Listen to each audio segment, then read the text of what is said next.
Yep. Matt Makens has been bringing us a front row seat of this storm this afternoon, and oh my goodness, the screen looks almost black from this vantage point right here. Matt, what are we looking at? It's very dark here as well, Mike. You're looking at that same area of rotation that we were with before. We're moving east along 36, about to move into Strasburg. This is the view that these folks are dealing with now. This area is underneath the tornado warning that has been issued a little bit ago and will continue.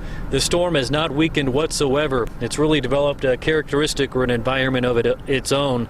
They call them supercells at this point because it's creating its own environment, as I mentioned. It's spinning rapidly. The rotating part of the thunderstorm that is the most actively rotating is the area that you're looking at right now. On the left-hand side is a bit of a rain curtain. That's the opaque area, and that's going to be all the rainfall. And then towards the right-hand side, that is some of the area of it's called shelf cloud, but it's an area of thunderstorm that's rotating, and those are the little white clouds that sometimes fool people into thinking those are funnels. Those are not, but it certainly is an indication of just how turbulent this thunderstorm is. So we're about to move into Strasburg now, and then we're going to head actually to the north and just continue our 90-degree pattern with this, moving east, then north, then east, then north. But this storm is a very slow mover.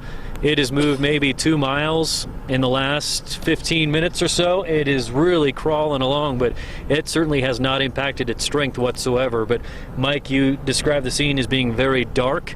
Well, it is very dark out here. Visibility is greatly reduced. It looks more like dusk than it does daylight, and you're looking at the leading edge of this thunderstorm causing that darkness. Yeah, it's pretty impressive out there, and this is a reminder to everyone, again, why we're on the air. This is a tornado warning, and you can see just looking out your window, when you see skies like that, that's a pretty good sign that there is a warning for your area. That's when you take shelter, take all precautions you can to take care of yourself, take care of your family, and get inside into a safe place, because this is very risky weather conditions out there that we are dealing with. And Matt, just to reiterate, you and Corey Reppenhagen are trained meteorologists and storm chasers, watchers who know how to stay in the right positioning. This is not something to take lightly, is it? No, you can't take it lightly, Ann.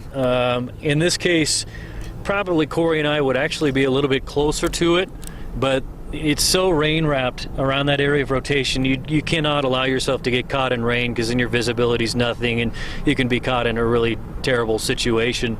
So we're keeping it a little bit farther than we normally probably would. We're about trying to keep a mile or two separation between us and that area of rotation.